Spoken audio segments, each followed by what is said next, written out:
Hi, everyone, and welcome to Support Ukraine Live. My name is Sean Specie. If I have not had a pleasure of meeting you yet, I see that some of you are already watching on both YouTube where we're streaming and on LinkedIn. And so thank you so much, number one, for joining us.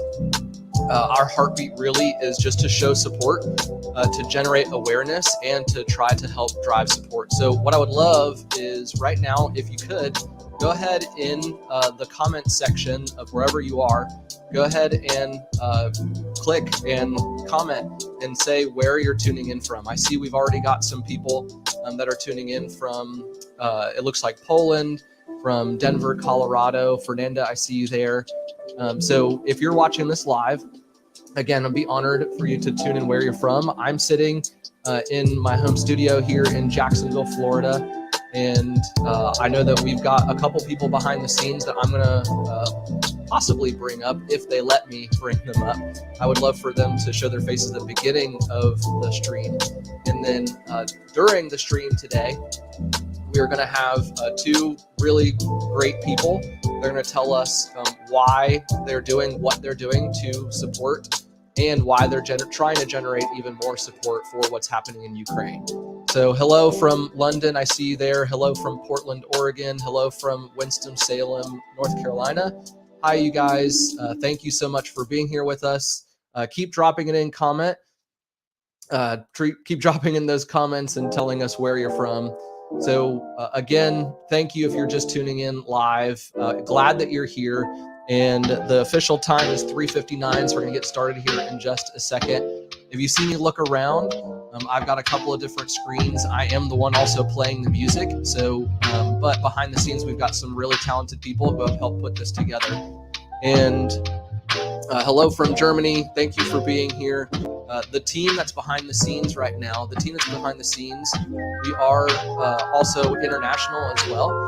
And so being international, it has presented a couple of challenges of putting this whole event together just with different time zones.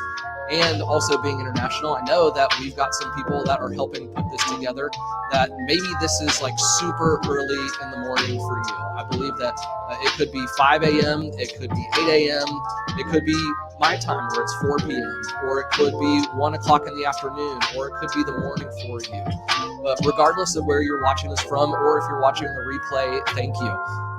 We are going to go ahead and get started, and I'm going to tell you a little bit more about why we're doing this. So hello from Sydney, Australia. Hello again from North Carolina, from Germany, from Portland, Oregon, from London. Again, my name is Sean Specie, and I'm honored to be here with you. And I got to be honest. So normally when I do live streams, normally when I do events, they're mostly for companies and they're at internal events for their companies. And usually when we come together and I help bring people together, it's a joyous occasion. And I'm trying to, I want to be real and share my emotions. This is a very emotional one for me. And so I might still crack a joke just because that's my personality. I do really enjoy helping people have a good time at events. But obviously, why we're gathering together is a little bit different than gathering together for an awards banquet or for a gala or for a conference and different things. So if you're an event professional, thank you so much. This is put together by event professionals. If you're not an event professional and you're just here to show your support, thank you also. What I would also love for you to do is, now that you've kind of said where you're from, drop in while I'm telling my story as to why this is so important to me. Please drop in the comment why is it important for you to be here to learn or to show your support. So why are you supporting? And I'm going to tell you why I'm supporting. So I grew up in Gainesville, Florida, which is nowhere near Ukraine. But my mom's mom, or her maiden, or I knew her as Grandma Zoni, and her name was Yazona Romaniuk, and her family is from Ukraine, and they fled as refugees from Ukraine when it was under the Soviet Union, a part of the Soviet Union, and went to Canada and started a new life there.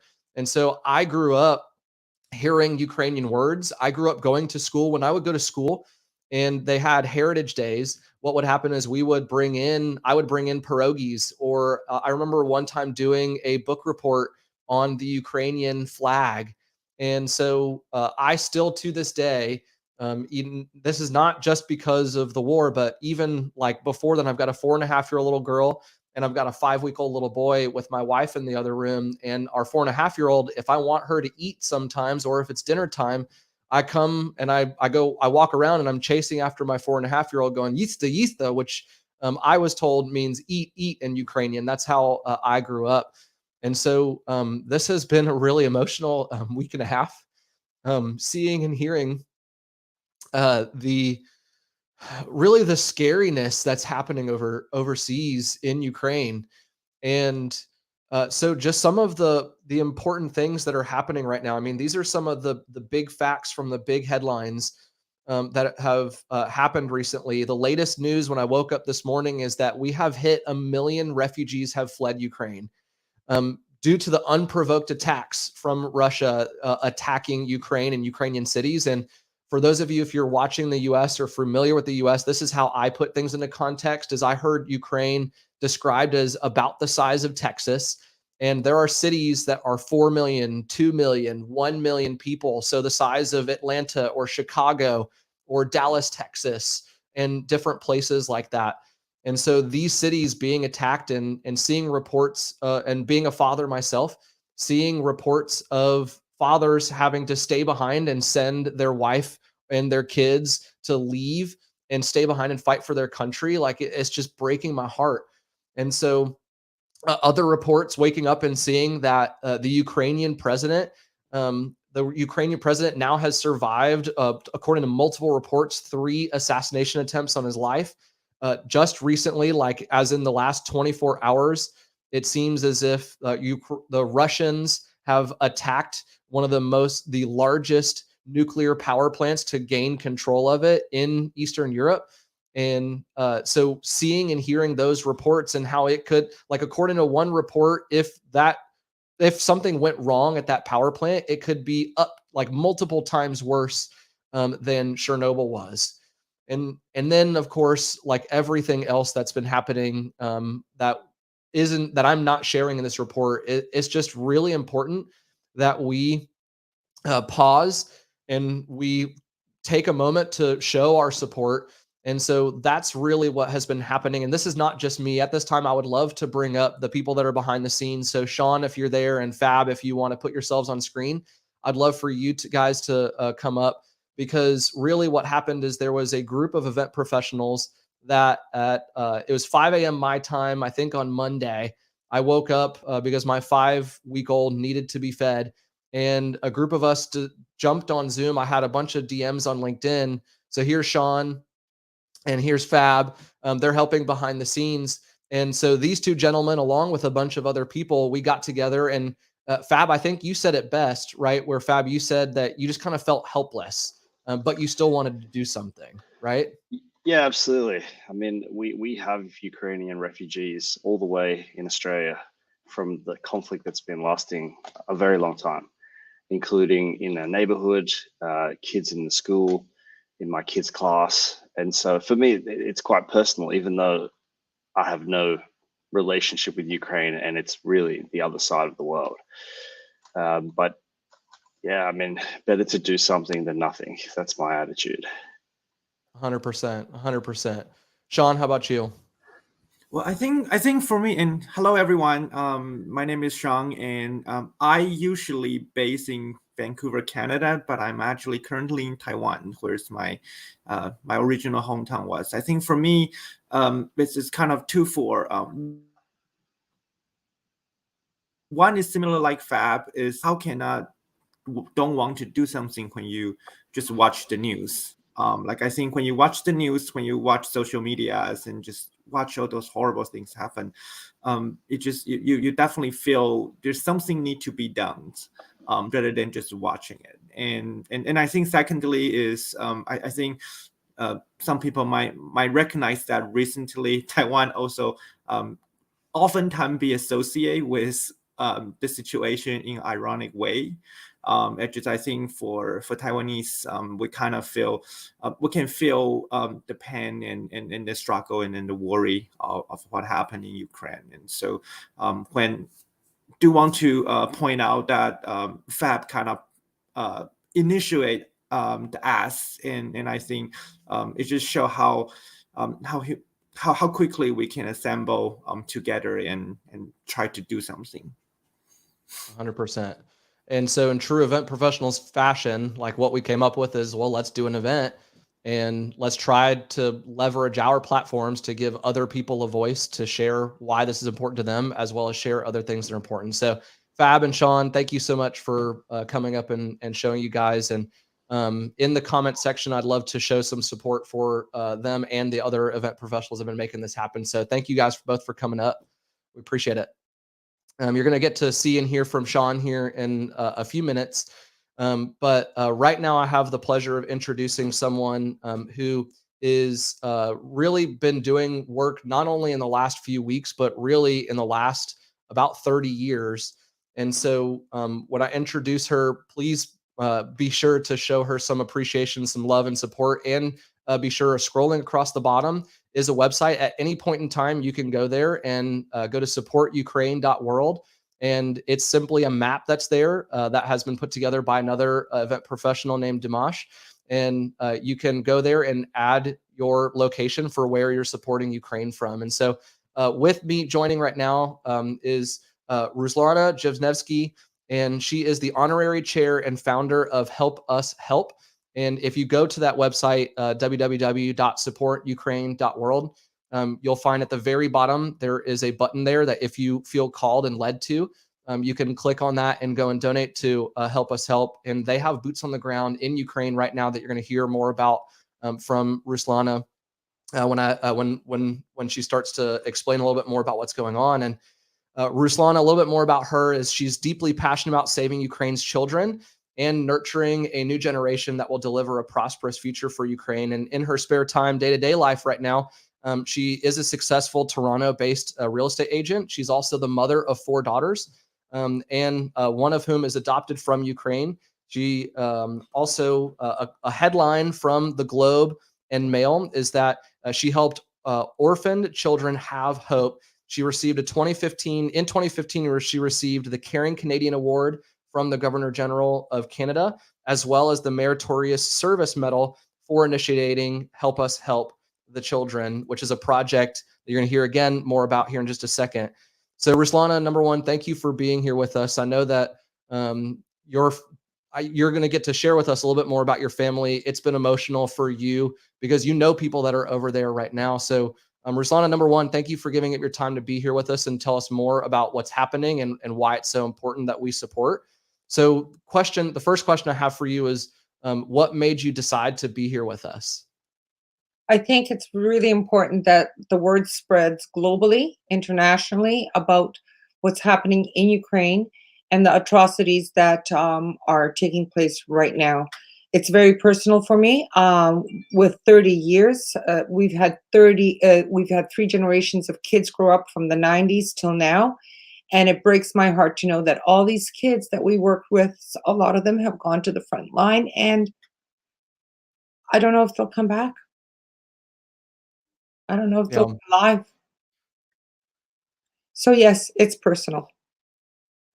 And so tell us more about the children that you're talking about, because and first let's go into your origin story as to why you got involved in Ukraine. So when we were speaking just yesterday and the day before, you were telling me more about how your grandparents and your parents left Ukraine a number of years ago. So tell us a little bit more about why that, and then how you got involved in Ukraine in the early 90s. So my grandparents, of course, had to leave Ukraine because they were going to be arrested. My grandmother's sister, who stayed back, was sent to Siberia and hardly survived. She was in Siberia for almost 17 years. My grandparents escaped. One set and the other set escaped. And my parents at that time were 15 and 16 years old. They made it to Canada after a very, very long journey. And my parents actually met in Canada and got married here.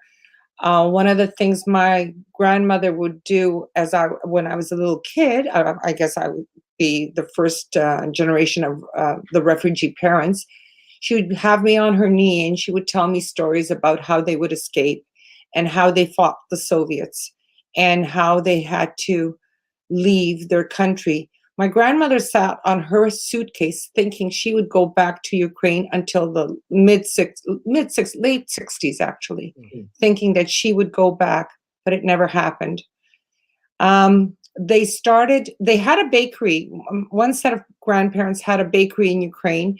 And when they came here, they actually brought still what's called piquas. Piquas is the yeast. And they started what they knew how to do, which was a bakery. And it has now been in our family for 3 generations. My grandparents, then my father ran it, and now my brother. It's a very big bakery in Toronto, makes 10,000 loaves of bread a day.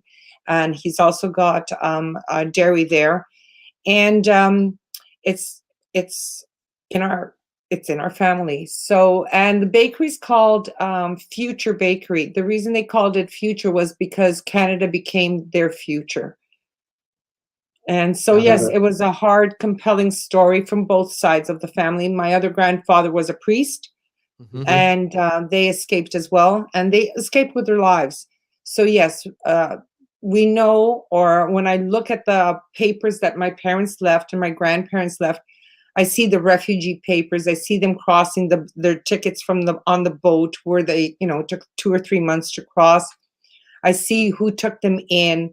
My mother, who was 16, they wanted to adopt her, but she didn't want to get adopted. So she worked as a domestic in Quebec. And then she made her way to Toronto. She was the first to get over here. And then she brought every one of my grandparents and her sisters and brothers over. It's a story that will stay for us forever. Well, and then fast forward, and you have to forgive me. That's okay. I'll turn myself down a little bit.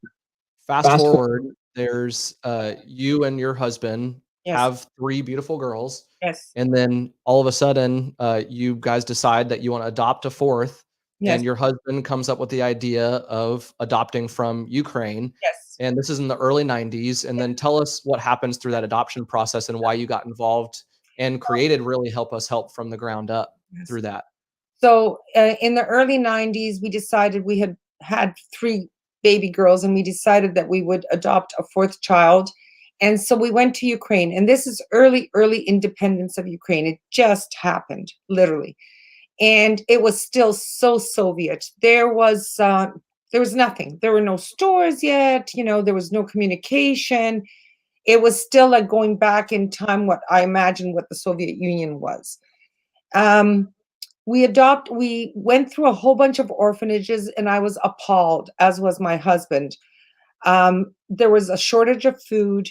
There was a shortage of toys. There were no diapers. It was just horrific. And the kids the newborns and the 6-month-olds would be in cribs that would hold 12, 14 children in one crib, and not enough workers, staff that would be able to give them what they needed in terms of for developmental they would develop developmental delays, no sitting at the proper time, not enough hugs, not changing diapers, not enough food. So all these kids were suffering already from developmental delays.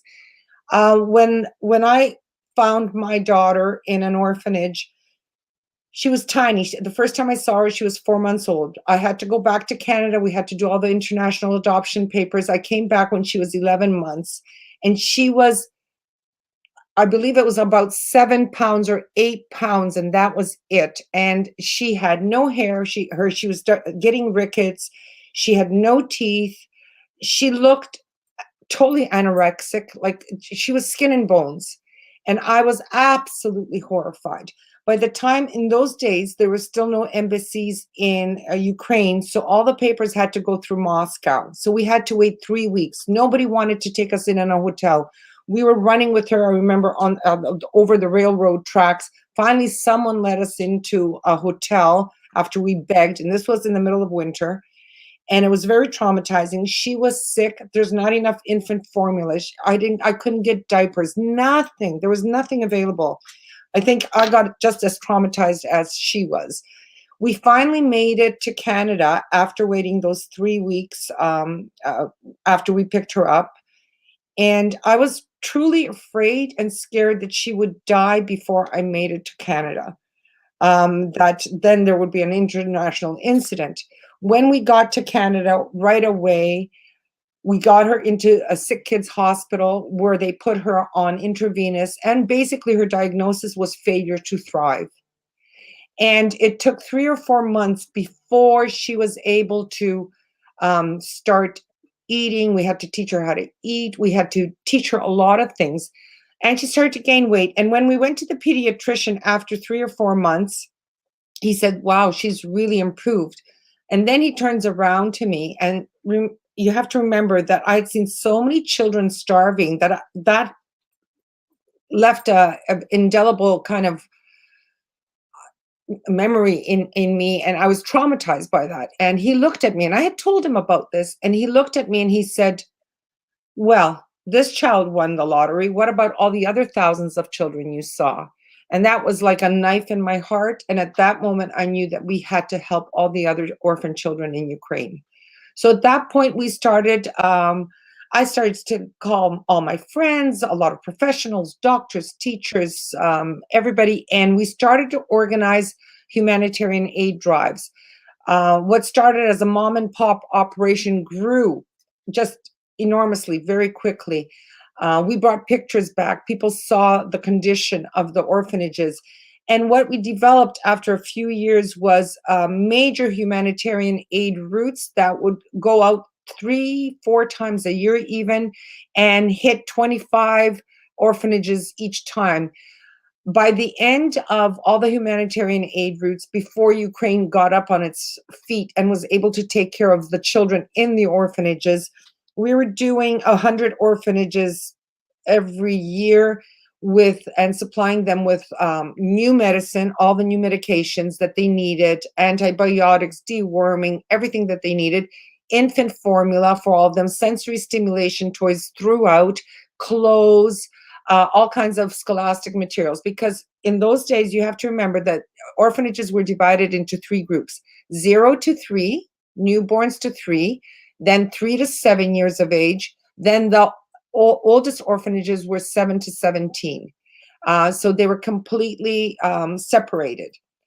And so we started to help with the 0 to 3s. Then we also progressed to the 3 to 7s. Then we realized that the 7 to 17s needed a lot of help as well, because that's where all of a sudden the kids start to become a little bit rougher.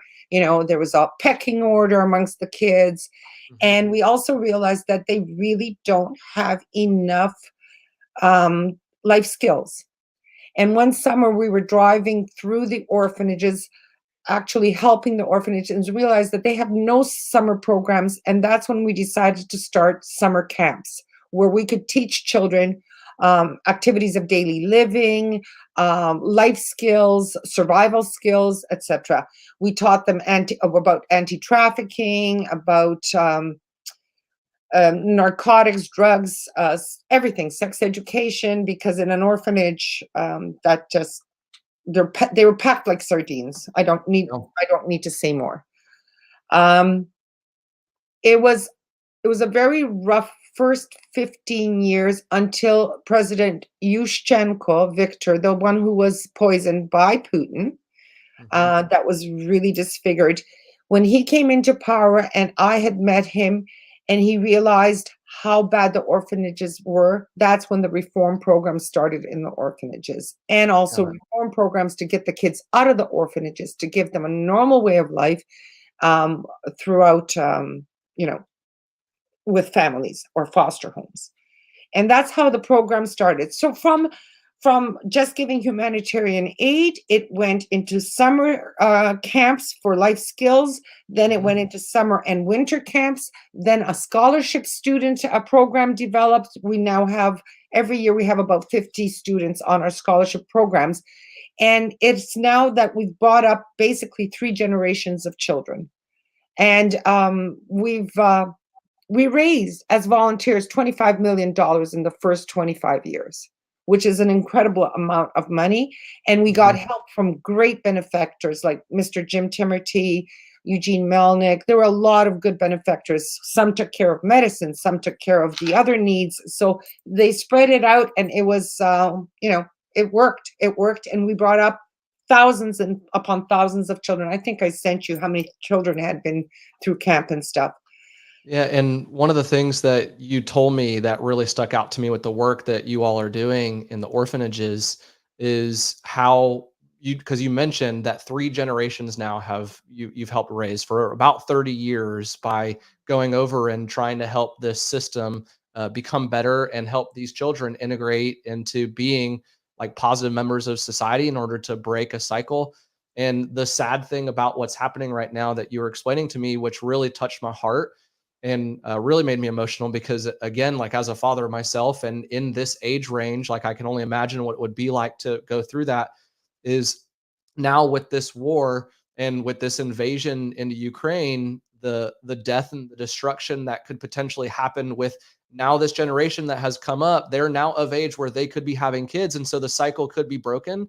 But now they're having to fight a war, and they're having their country invaded, and so it could start all over again, which Yes. is just incredibly sad. And so that really was just one more reason for, I know why I personally support Ukraine. And really, I would love for you to share now with Help Us Help. So now that we've heard more about the story about how you became so passionate about what's happening in Ukraine before now, as well as with Help Us Help and how long, about 30 years as an organization, volunteer based, and then now officially you've been involved. So, what now is Help Us Help raising funds for? You mentioned, I think it was about $1 million is like your target goal right now, and really for 2 strategic reasons. So, what are those reasons? One of the things that we found out, because we also have a veterans program, because once the war started, we had half orphans join our programs because their dads died on the front line.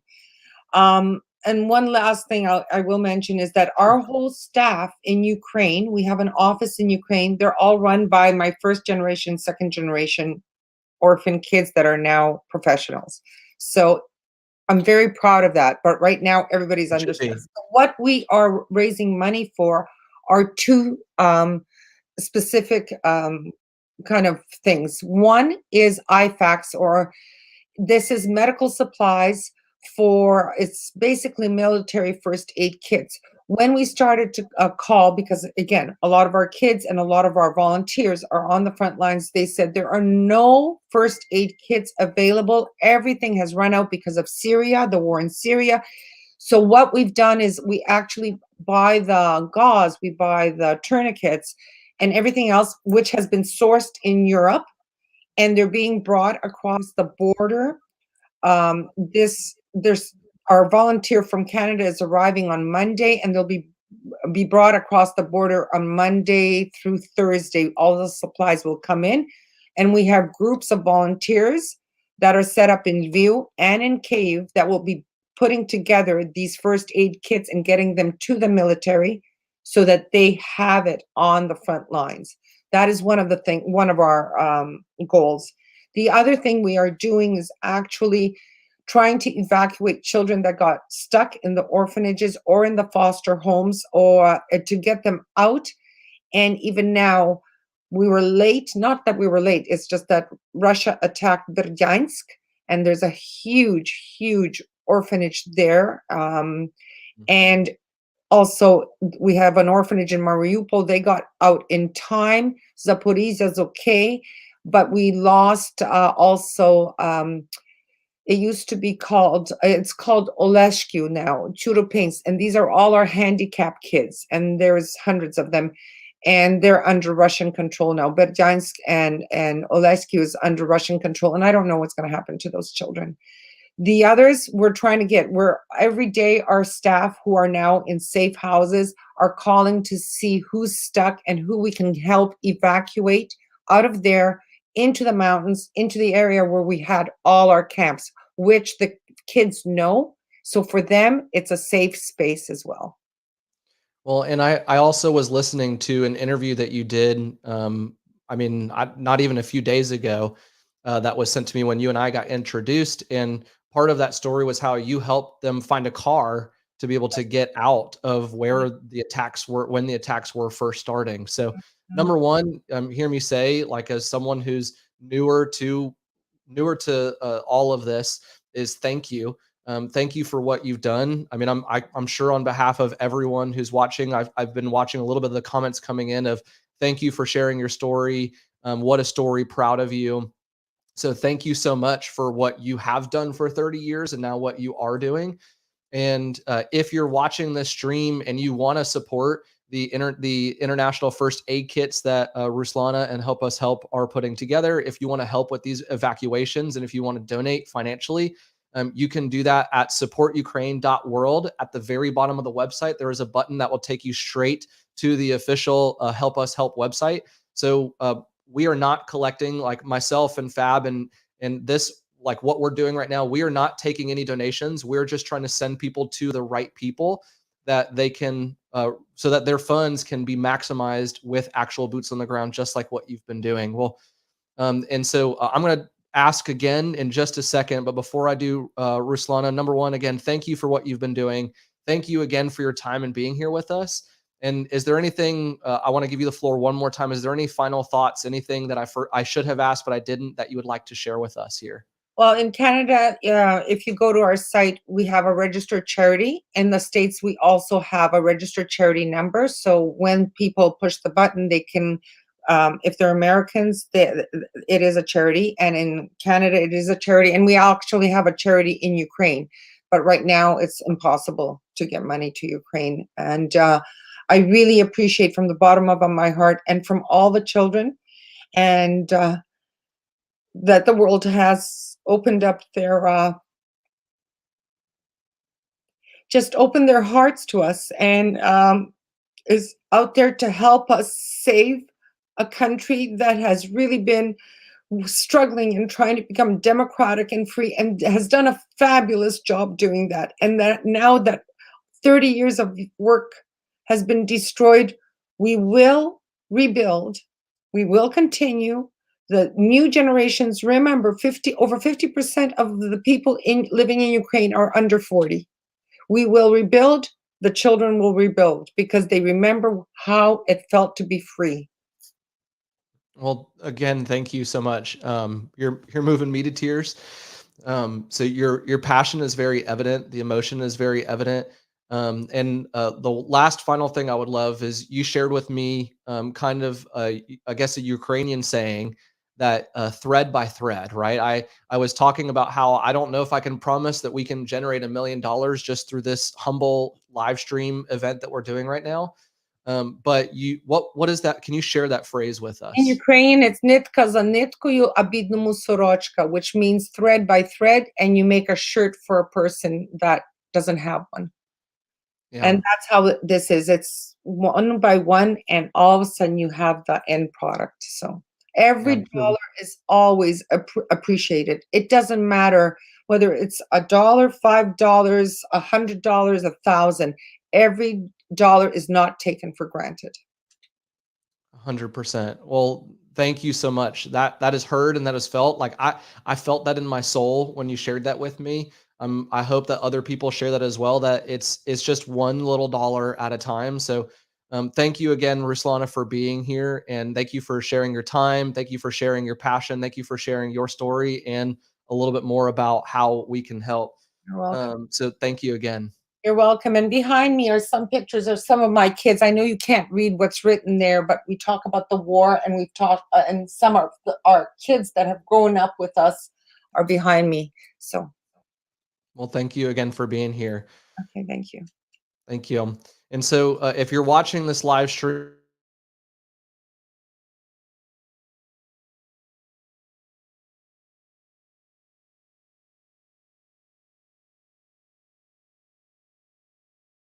if you're watching there, show some support for Ukrainians. So you can drop a comment there and encourage her. And then number two is I've got a couple asks. These are some simple ways that you can support Ukraine and the Ukrainian people. Is number one is just show that you are supporting by going to this website, which keeps scrolling on the screen, www.supportukraine.world. When you go there, you're going to find a map. And that map, we've already had 200 people drop their location to say where they're where they're basically supporting from. It's just to a map that provides, shows someone, so if they go there, they say, hey, there's people from literally all over the world that are supporting us, supporting Ukraine.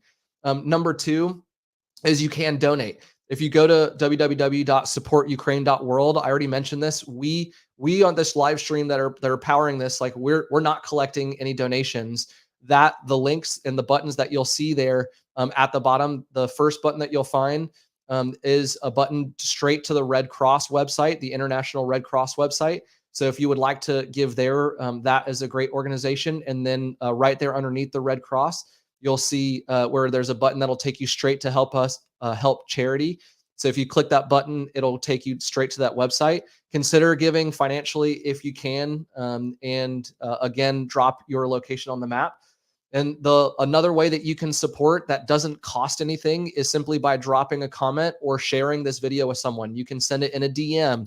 You can share it on your LinkedIn. You can share the YouTube on your Twitter. So simply sharing this video to spread awareness and to share this video with more people so that more people are more aware of what's happening.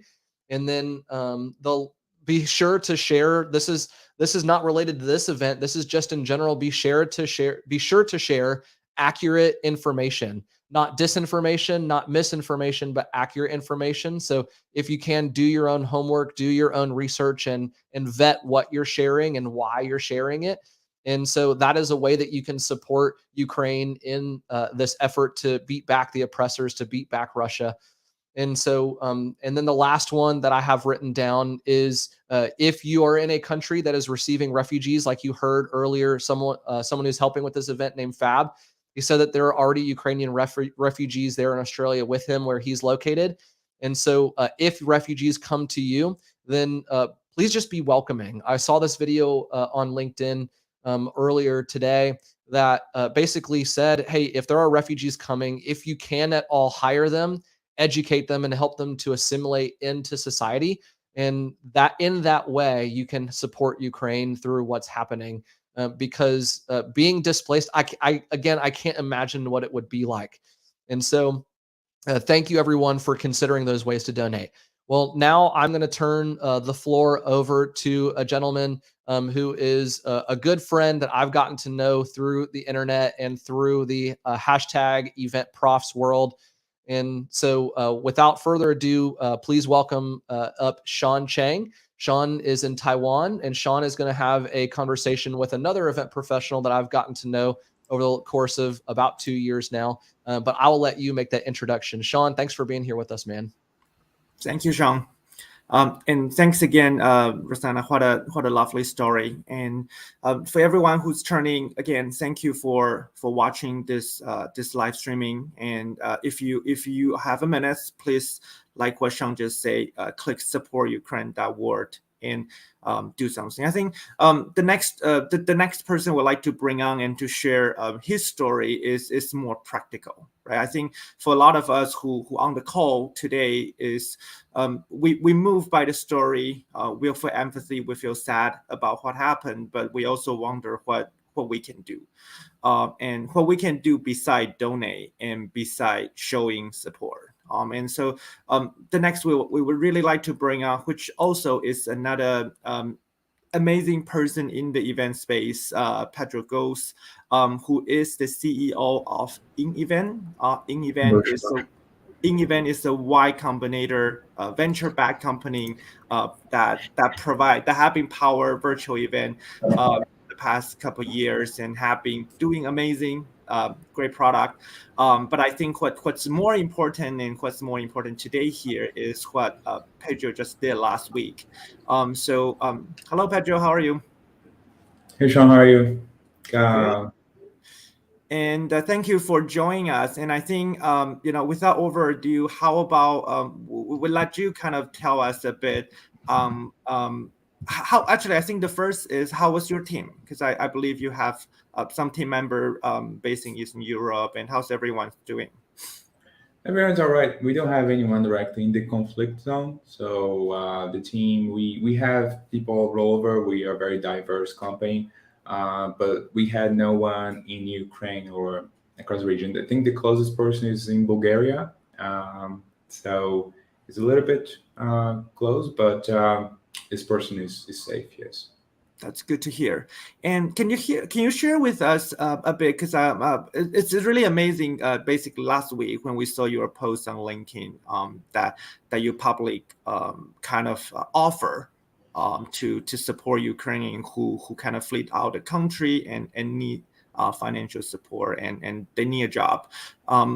Maybe share with us a bit more on what's the trend of thoughts of doing it and what's the post is about.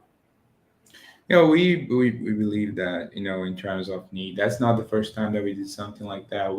Every time that we see something like during COVID, for example, we offer our software for free, but at this time we felt that we could offer jobs, and help people relocate to a different country. Sometimes it can be for 6 months while they are in this process. And so we offered them the opportunity to, if they are based in Ukraine, so they don't need to be Ukrainians. It can be a person that's based in Ukraine. They can be from another nationality. And if they want to relocate to one of the places that we have people today, so in South America or in Europe or in Africa, we'll be happy to provide their airfare, cover for the cost of airfare, and also hire them as part of our marketing or event teams or software teams. So that's what we are offering. This, I think, is a small gesture compared to what other companies are doing, but we have been able to provide this financially. So that's what we posted on social media this week. Yes. And so if people want to reach out, how can they do that? So simply they go to the event website? Yeah, so they can just reach out to me directly. So we have a post on LinkedIn. We also posted on our blog today about this program, this relief program, and they can also DM me. I'll be happy to show our page where we have all the different job offers that we currently have, all the open roles. And if they see an opportunity that sees fit with what they can provide, the skill sets, our team is ready to quickly review the profile and make a decision quickly on this interview process. Yes. That's amazing to note. And have anyone reached out to you guys yet? Is that We actually did. Nice. Yeah, we had 300 people apply so far. Most of them are not Ukrainians. We had a lot of people from different regions applying. I think they saw the opportunity as, we offer remote jobs. So a lot of people apply because of the reach of the post. But Ukrainians directly, I think we only had a few so far. I think so far there's some other pressing matters that they are dealing with. It has been hard for them to actually go and see this opportunity, or this relief program may not be so close to them right now. So it's a challenge, but we still have this, and we're offering this to everyone that needs this relief program. Yes. So I guess my last question, and again, thank you, Pedro, because I know you're in the middle of the meeting. But what do you think that us or company can do beside donate and showing support? I think the initial what you did was really inspire us, I would say. But what would you suggest other people to do? What I say is, we as event managers and event communicators, we are in the communication business. So we need to bring awareness to this topic and make sure that we are creating platforms or places where people can talk about or exactly what we're doing today. So other people not in the communication business can see, and then they can provide the resources. Sometimes someone that's in the transportation business will see this live stream or this event that we're organizing today, and they will provide their resources to help. So I think our job as communicators is to spread the word and see what people are doing well, the good examples of what is being done at this terrible moment. And by communicating, we can bring other parties that are interested to help this crisis. So I think that's our work, to communicate. Yeah. Amazing. Well, thank you so much, Pedro, to sharing about this. And once again, for everyone who are watching the live streaming, if you know anyone who is recently flee out from Ukraine, who just settled, and who's looking for something to sustain them at this point, please reaching out and let them know about the opportunity that Pedro has offered in support. And thank you again, Pedro. Any last word? No, just hope Let's that ends hope the situation. back to peace. Yeah, that's what we are all looking for. All right. Agree. Thank Thank you so much. Thank you so much, Pedro. And I think what we have showing on screen right now is exactly what the post Pedro have made on LinkedIn. And if you are on LinkedIn, I highly suggest. Again, like I'm not working for event, but I'm just really inspired by this, by the gesture. And welcome to please share this with other persons and let other people know about these initiatives. And I think the most important thing is maybe this can inspire you to thinking about something, right? Thinking about what else you can do, or your companies can do, or the organization that you work for can do. Like we all can start from small, but if there are a chance that you are or your company are in a position to do more, I think we need kind of all kind of help. So I think at the point we can kind of bring our Sean back, and I think the next part we have a few other friends who also would love to join the conversation, right? Yeah, we're gonna have Ronald come up, and Sean, you're welcome to stay with us if you would like to. You can let us know behind the scenes. Totally up to you. But I think just to kind of close out that segment, and then I'll hand it to you, Ronald, and you and I can dialogue a little bit about this. But I think what Pedro has done at an event to share that, like, it just shows what a little bit of creativity can do. Because it's not like an event promised X number of dollars or X number of things or whatever, but it's something that they had available. Like they as a company already had a need, and it was definitely a way of supporting like the people that are there. So I really think it's inspirational for us to think outside of the box.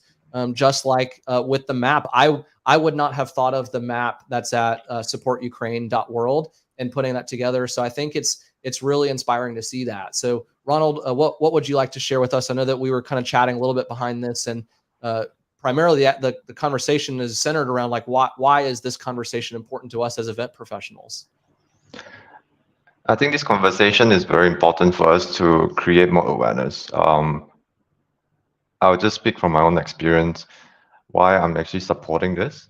So in the recent years, I actually get to know organizations like Refuge for Refugees here in Malaysia.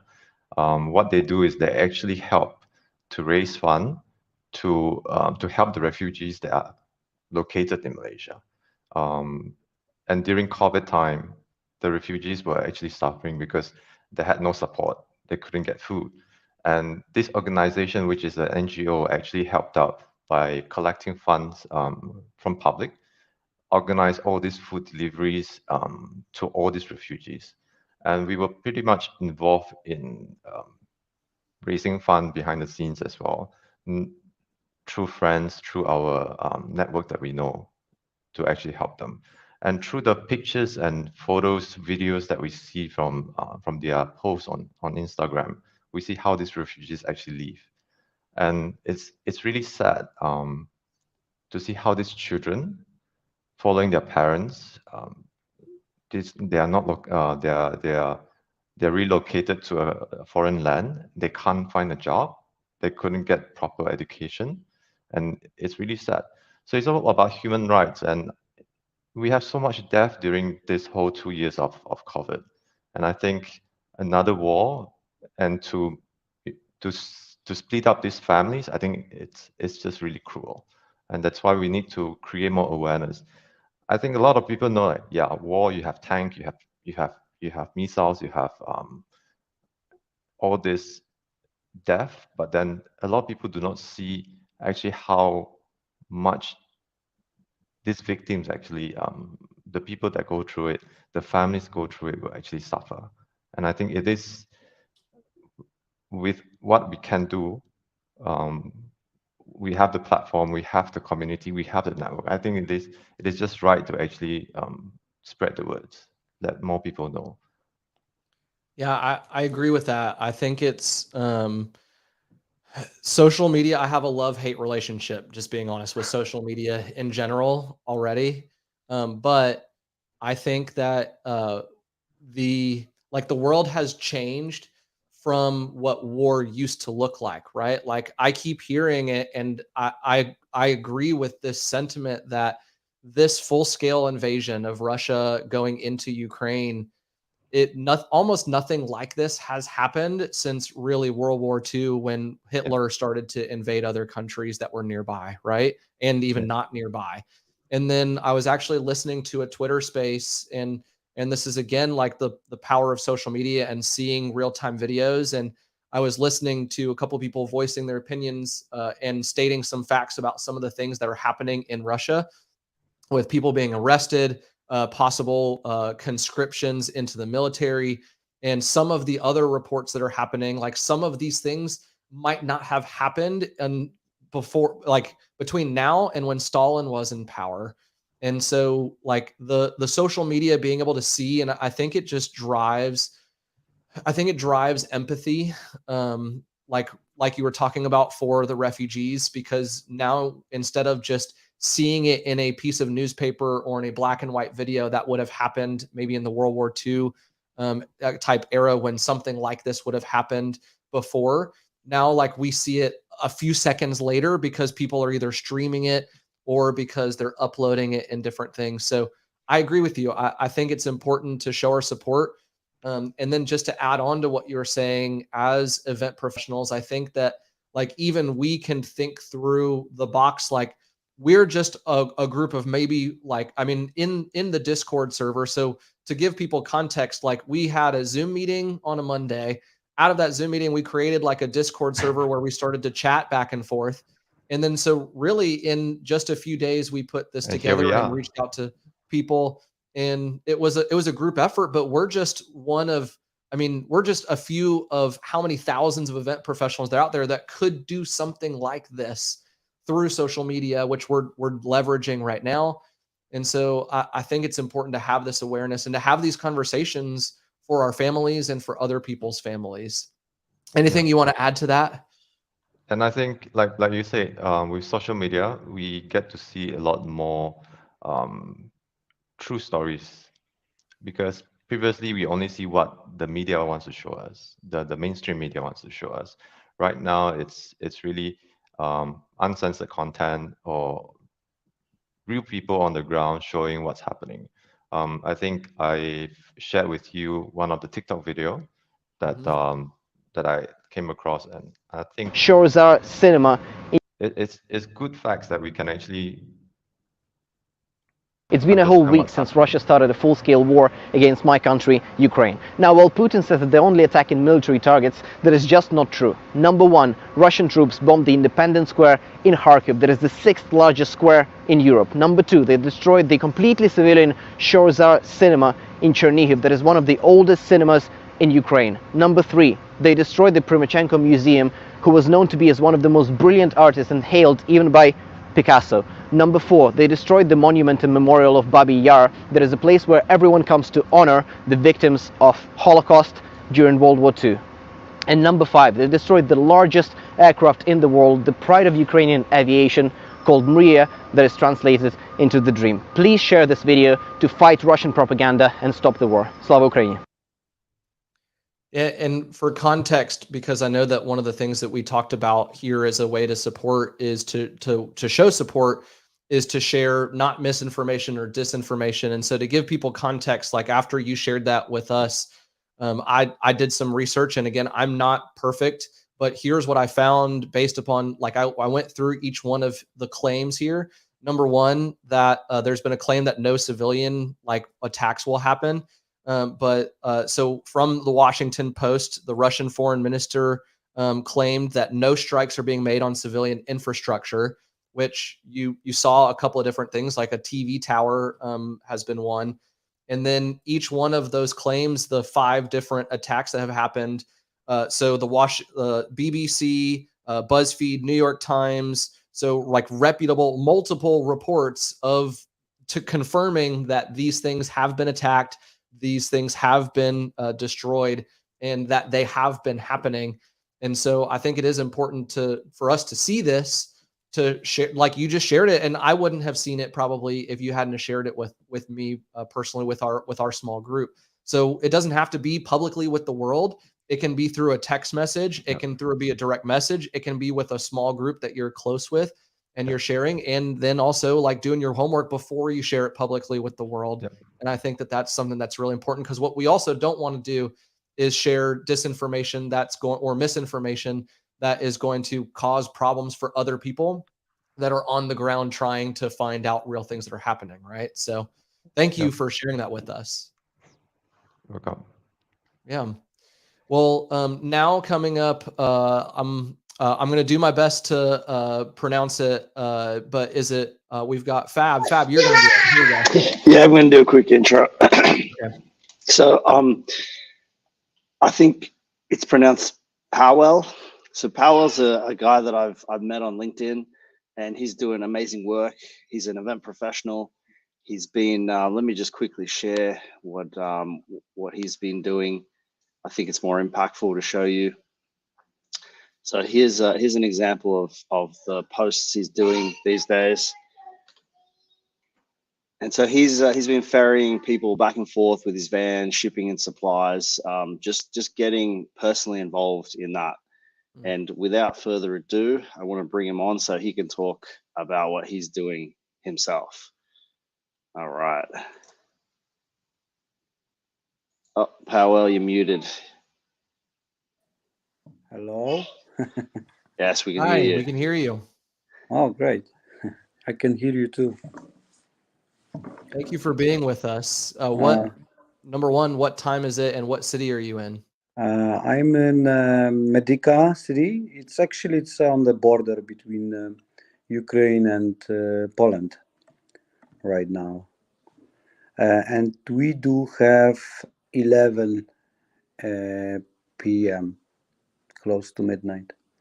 But over here, the time is actually, and right now there is no any difference. So we don't know even if it's Tuesday or Wednesday or what kind of day. Right now, it's I believe it's one of the first time that where I am in the something like we could call hotel.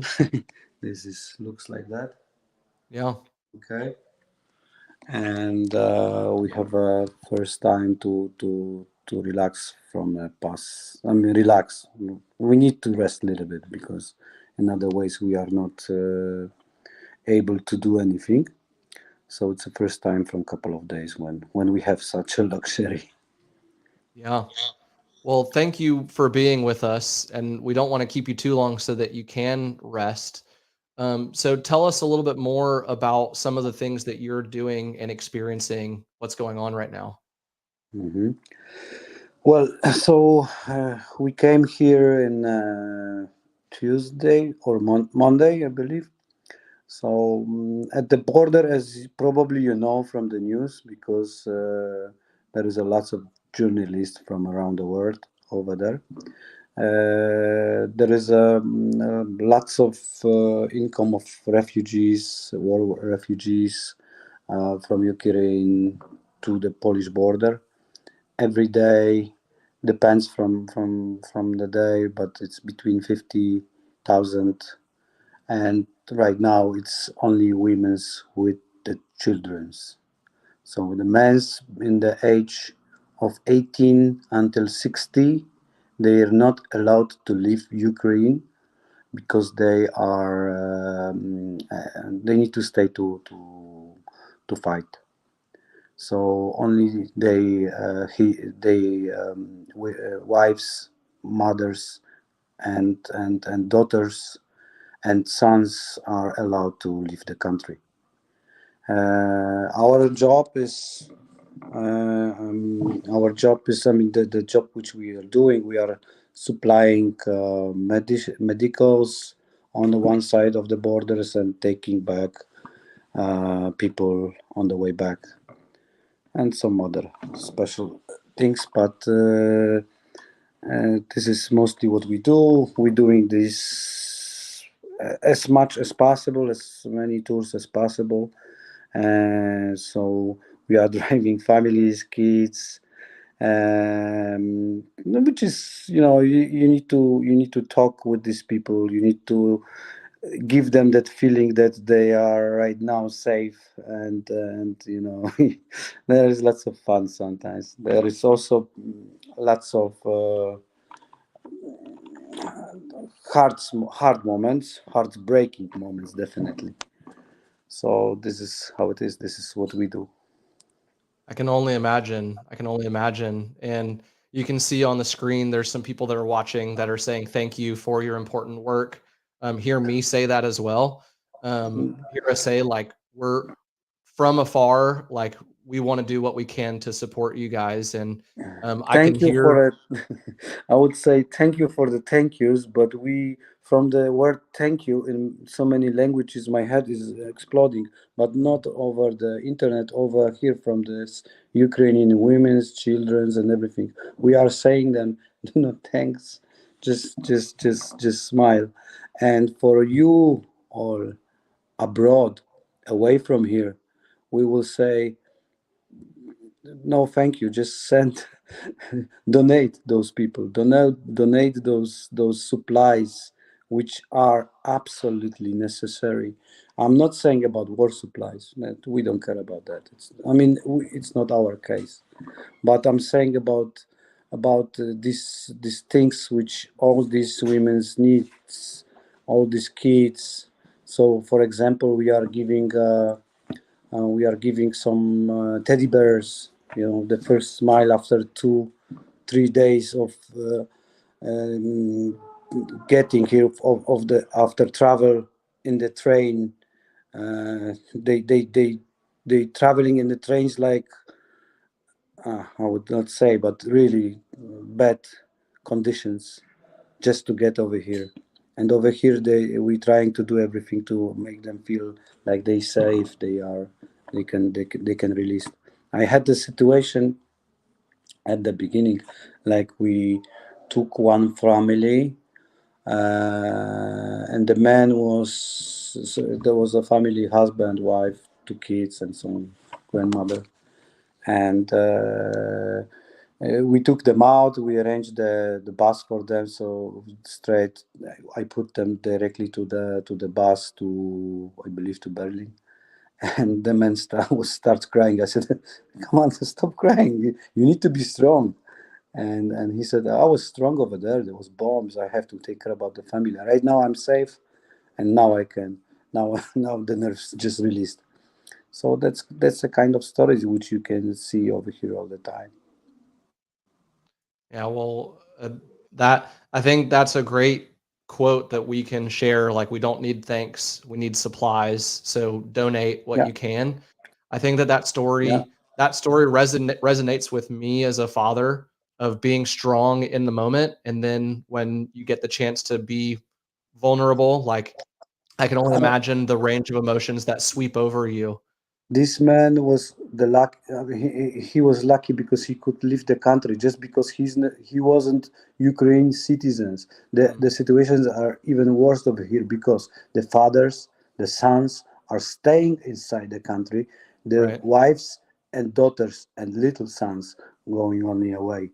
Mm, So that's the situations over here. So all those people, we are helping those men uh, to feel at least a little bit relaxed that their family are safe, but they are overstaying. They staying over there, got it. and sometimes the people coming just like they were there, like, without nothing, without suitcase, without money. And here on the Polish border, there is lots of Russia's full-scale invasion. volunteers. Yeah. So there is a we putting them to the buses. They go into the cities, to the refugee welcome points, and over there they are placed in the certain places like private houses, some hotels, some spaces. This is how it looks like over here. Yeah. Well, stay strong, and I hope that you get some rest. Yeah, Thank I know that you said no more thank yous, but I'm still going to say it anyway. Thank you for thank you. delivering the teddy bears.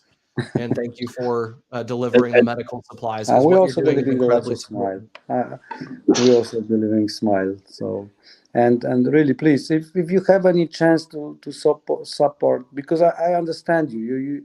If you are abroad, far away from here, you can't do nothing more than donate. You will not come over here on the border. You will don't do that. We totally, absolutely understand that. But donations to any kind of foundations over here who are working. I know there is all around the world many different kind of foundations, but I'm over here and I see what's happening over here. It is happening here in Poland.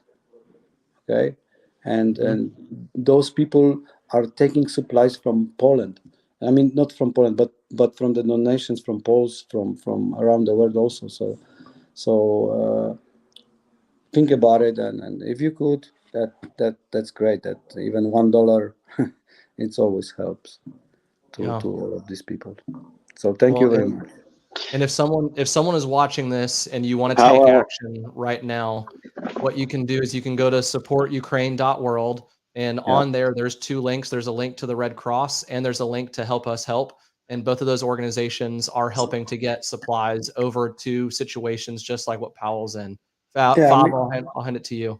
But I just wanted to personally thank you, because I know how much you've been working and how hard it's been to get in contact with you, and just the endless driving and back and forth. So I really appreciate you. No, I really appreciate that you jumped on this. And what I really wanted to show someone who was there on the ground in the middle of it, and not just talking from 1,000 miles away. So I appreciate it. Actually, this is because I'm trying to, I'm posting it just because I try to show up the people how does it look over here, which with what we are need to facing. And when I see sometimes the post from 10 hours ago, and I see the people who saying, oh, look at our new factory, we just opened it, and I'm thinking myself, oh my God, they are so happy over there and we are so far from the happy over here. And I was thinking, I absolutely understand that they need to run the businesses and everything else. I was also think about my own business, that I should do it, but over here we really can't do that. And absolutely understand that you have to doing it, but if you could at least post something from time to time, or pass some news about that situation, or put Ukraine flag on your to let us all see over here that you are really understand that situation over here. This is really important for us over here. And not only, actually, we over here we are safe. Sometimes depends on the actions we are doing, but the people over there, they really need that support, that they need to know that the world see them, and all of that what's happening over there. Well, that's important to hear. That's important for all of us to hear that, because that's something that I've heard, but I haven't heard it from someone that's on the ground just like you. But the sharing with the flag, sharing the information. At least that of course you need to work. Everybody needs to work, but at least some post from time to time, or little flag, or that's really something. Will do. We will definitely do that. Heard and received. And now I would like to give you permission to get some rest, just like you're saying you need to get. A few hours maybe. We will see. Depends. Okay. Thank you guys. Thank you everyone. Thank you for being here with us. Thank you. Bye guys. Yep. So Fab, I think to close us off, we've got 2 quick videos, right? So I'm seeing behind the scenes, we've got a TikTok video that Ronald just found, that yeah, I'll just let the video play for More itself. than a week since the beginning of Russia's full-scale invasion of my country, Ukraine. Now, Putin claims that there are no casualties sustained by the Russian army and no soldier has been captured. Well, here are some videos of Russian soldiers in captivity in Ukraine calling their family. Короче, нас на Украину отправили. Наши войска по городам херачат. А нам вообще совершенно другую херню говорили. Они нас обманули, что мы защищать приехали, а мы наоборот приехали сюда убивать. Пускай они позвонят на эту горячую линию и узнают, как забрать тела. Какие тела? Ну их тела. Какие тела? Я вас так сильно люблю. Всех убили. Всех. Они даже не забирают трупы. Ехали на учение, ночью подорвали, сказали садиться в машину по колоннам и следуйте за колонной. Все нормально, меня никто не бьет, кормят, все хорошо. Я тебя тоже люблю. Давай. Please share this so that Russian people across the globe, brainwashed by Putin's propaganda, can see what's actually going on. Well, if you're watching this and hear us say, like, that was real time, it literally just came in. And so that video is a little bit graphic in nature, but this is a graphic and this is an emotional time. And so, yeah, I don't really know what to say from there. Besides, you heard from Pavel, you heard from Ruslana, you heard from Pedro. Let's do what we can to show support. Again, you can do that by going to supportukraine.world. There is a map there where you can click and show where in the world you're showing support from. Over 200 people have now done so. And our goal is to get 10,000 people to put that they're supporting Ukraine from literally all over the world. So please go ahead and do so. I know that I've done it, and I would be honored if you did it as well. The second thing is, you heard it again, is to donate. You can do that again by going to supportukraine.world. And underneath the map, there is a link to the Red Cross International Donation site. You can also go underneath that, and Ruslana, who is here with us, the founder and an honorary chair of Help Us Help, you can find a button there that takes you straight to the website. 100% of the donations are going to them. We are not collecting anything. Those are like official to them. There's no like fee. There's nothing like that we're getting. That is not what we're here for. We would just be honored if you would consider going to the website, supportukraine.world, scrolling down, clicking on the donate button, and it'll take you to the website and you can follow the instructions there. So please consider doing that either to one of these organizations or to another one, which, as you heard, medical supplies are needed. Evacuations are needed. Supporting refugees are needed. There's all kinds of needs that are happening right now because of this. You can share this video. You can share other videos. Please, again, the power of social media and the internet, as I'm seeing right here, like we can see what's happening almost in real time when it's happening from videos like Powell, who we just heard from, like the gentleman that we just saw sharing on TikTok. So please share and try to do a little bit of research into making sure it's accurate information. And then again, welcoming and assisting refugees. If you're in a country that's there, I would be honored if you would welcome them and help educate them, help them assimilate. I will do the same where I'm from here in the United States if they come to this area, and I would like to do that as well. And then the last thing, this is a little bit unscripted, but I just felt God putting this on my heart to speak from the heart, that if you're watching this and you're of Russian descent, or if you're in Russia, this somehow reaches you. I'm American. I'm born and raised American, and my family is Ukrainian. And so there's a lot of talk. And so hear me say, as an American, even of Ukrainian descent, hear me say, like, I don't hate you and I don't want anything from you. All we are for, I'm not against you as a person, and I'm not against you as a country, but here is what I am for, is I am for justice, I'm against oppression, and I'm for justice. I am against aggression, and I'm for peace. And so hear me say, like, from one person to maybe one other person, like, I'm not against you and I don't want destruction to rain down upon you, but hear me say that I'm asking you to do what you can to stop the war. and to stop this aggression that's happening from one country to another. And so I'm just, I don't hate you. We don't hate you. Hear me say that. I'm a father myself. I'm a husband. I've got, again, you heard me say I've got a 4.5-year-old little girl and a 5-week-old little boy. And so we don't hate you. My family does not hate you. We don't want anything from you. We're just asking for the violence to stop, for the mothers and the fathers and the children and the grandparents and these lives to stop being ruined. And so if you have any influence and you're watching this, if you have, and it could be picking up a phone call and calling a politician, or calling someone and asking them to help make it stop. That's just me as a person, reaching through the screen and through this microphone, asking for it. And then if you have the power to help, whether that's through a large donation or a small donation, again, please go to www.supportukraine.world or find a different nonprofit. Does not have to be one of those two, but the Red Cross is there waiting. Help Us Help is there waiting with those buttons. And so those are there for you. On behalf of the Event Professionals team, if you made it to the end watching the replay or watching this live, thank you for being with us. I see the comments coming in. I see them on screen, and I'm going to go ahead and read them and respond to some on LinkedIn as well. But thank you for watching this. Thank you for supporting either financially or through some other means. And I hope that you are blessed. And thank you again. And then, yes, to close this out, thank you, Fab, for putting this up.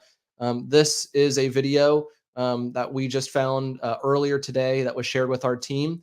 And I hope that you enjoy this song, which I believe through my research, let me pull up the notes that I found in the description of this video. Where did I put it? So in the description of this video, it's basically a video created by, I believe, a Ukrainian girl. And she is basically just writing from the heart and singing from the heart. So please hear this. I draw my life.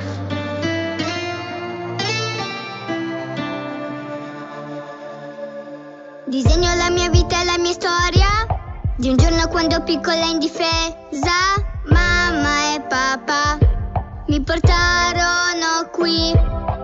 I draw my life, moje życia. Quando il mondo è violento, un futuro non ha. I draw my life, moje życia. Quando il sogno si spegne, la paura ti prenderà. I bambini non giocavano, ma fuggivano con le mamme e i papà. La malvagità, nel cielo non brillava mai il sole, le strade erano vuote nel silenzio, ogni città, ogni giorno così. I draw my life, moje życia. Quando il mondo è violento, un futuro non ha. C'era chi pregava per la pace, ma poi piangeva come noi, lasciando la sua casa e la sua vita per poi non tornare più. Non c'è pace, non c'è amore, quando il colpo di un cannone rompe il silenzio, scuote la notte ed il mondo chiude gli occhi. La vita è tutta dentro una valigia, i soldi in una tasca ma non piena, con noi parti. La speranza è così. I draw my life, moje życia. Quando il mondo è violento, un futuro non ha. I draw my life, moje życia. Quando il sogno si spegne, la paura ti prende. I draw my life, moje życia. Quando il mondo è violento, un futuro non ha. Disegno la mia vita e la mia storia, e dopo un lungo viaggio nella notte tutto cambiò. Ora io sono qui. I bambini non giocavano, ma fuggivano da una guerra, chi lo sa se mai finirà. I draw my life, malюю moje życie. Quando il mondo è violento, un futuro